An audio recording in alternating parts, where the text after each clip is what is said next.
bless. Galo frito, Rastafari presente.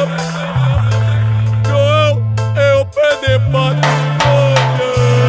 Era uma vez menino que se chamava João. Só tinha 12 anos, havia feito tentação. Sua mãe perguntou o que quer ser quando crescer. Minha mãe, capitão, eu quero ser.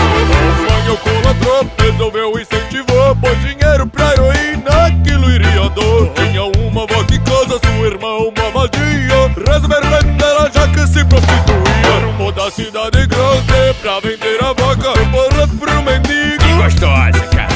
E sozinho ofereceu um irmão pra aquele marginal.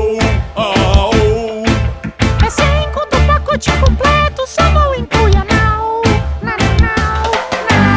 Olha, meu rapaz, dinheiro não tenho nenhum, mas tem esse beck mágico 50 por 1. Ele pegou o baseado e deixou a cisterna. Botou a e pica pra tocar no microsystem.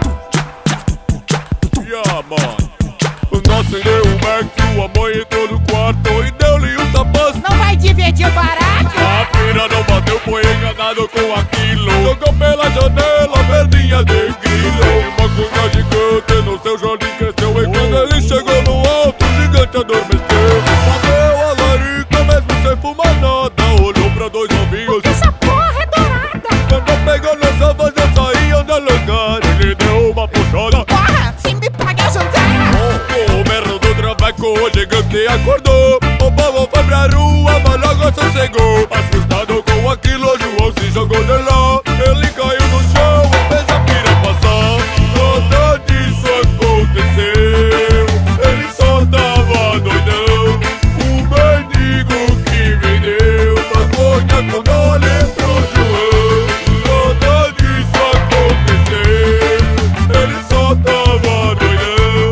O mendigo que vendeu maconha quando ele entrou João. Maconha, maconha, maconha quando ele entrou João. Maconha, maconha, maconha quando ele entrou João. Legalize, tá bom, bota o dedo.